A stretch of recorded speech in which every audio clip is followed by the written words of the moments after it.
Hello everyone, welcome back to my YouTube channel.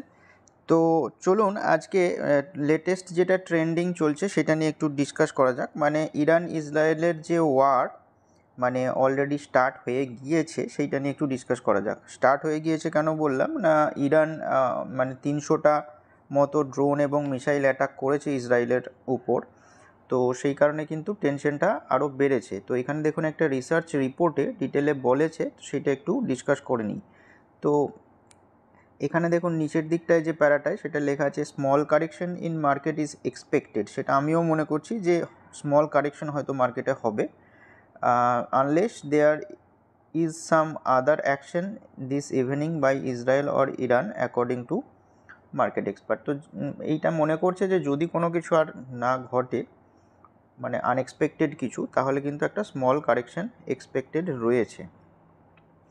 আরও দেখুন ডিটেলে দেখা যাক। তো মানে এখানে যিনি এক্সপার্ট আছেন তিনি মনে করছেন যে এই কারণে কিন্তু মার্কেটে ভোলাটিলিটি দেখা যাবে গ্লোবাল মার্কেটে।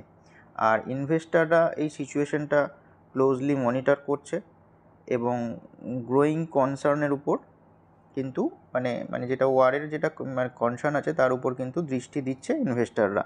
তো সেই কারণে কিন্তু মার্কেটে একটু ভোলাটিলিটি দেখতে পারে, মানে দেখা যাবে। আর ট্রেডারদের ওই জন্য এইখানে কিন্তু মানে হাই রিস্ক হয়ে আছে, কারণ যারা ট্রেডিং করবে, যেহেতু এই জিও পলিটিক্যাল টেনশনটা রয়েছে, তো যে মার্কেটে ভোলাটিলিটি থাকার জন্য ট্রেডারদের কিন্তু খুব রিস্কি হতে পারে আর কি।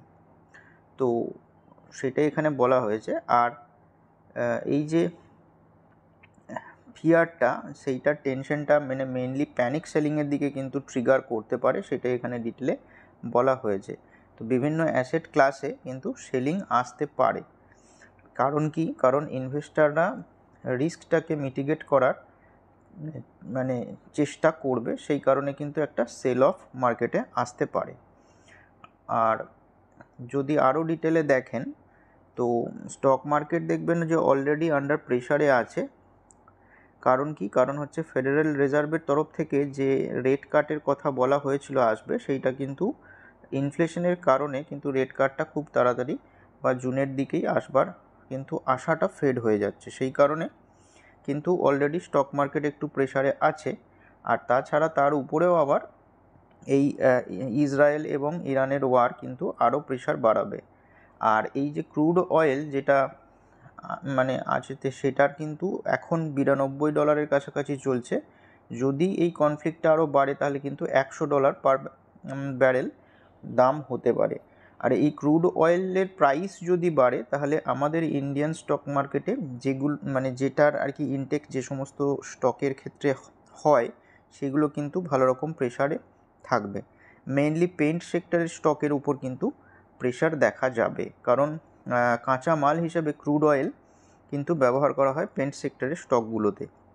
তো যে কারণে কিন্তু পেইন্ট সেক্টরের উপর প্রেশার দেখা যাবে।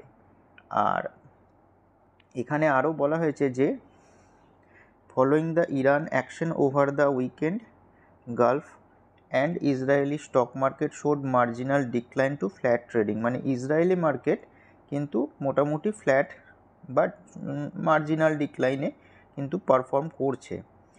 আর এই মানে আশা করা যায় যে এই জায়গাটা দেখুন ডিটেলে লেখা আছে যে মানে ইনিশিয়াল ডিপ দেখা যাবে শুরুর দিকে, মানে মর্নিংয়ের দিকে 15 তারিখে, মানে আগামীকালকে।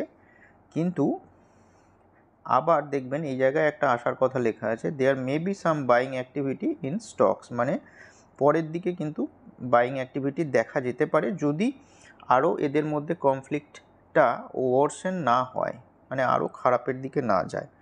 তো আমারও এটাই মনে হচ্ছে, যদি রিজিওনাল বেসিসে থেমে থাকে তাহলে কয়েকদিন একটু ভোলাটিলিটি গেলেও মার্কেটের যেটা ট্রেন্ড সেটা কিন্তু ফলো হবে। আর যদি এটা ওয়ার্ল্ড ওয়ারের রূপ নেয় তাহলে কিন্তু ভালো রকম ফল বা crash Nifty as well as stock মার্কেটে দেখা যাবে।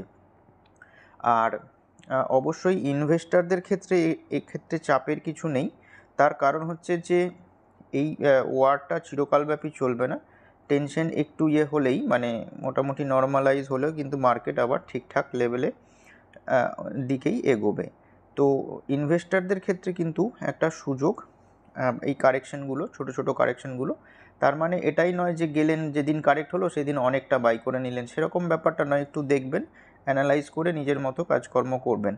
আর যদি দেখেন যে ওয়ার এর কনফ্লিক্ট আরও বাড়ছে, তাহলে কিন্তু আমাদের নিফটি 50 কিন্তু মোটামুটি 22,000-এর দিকে কিন্তু এগোবে, মানে ডাউন হবে।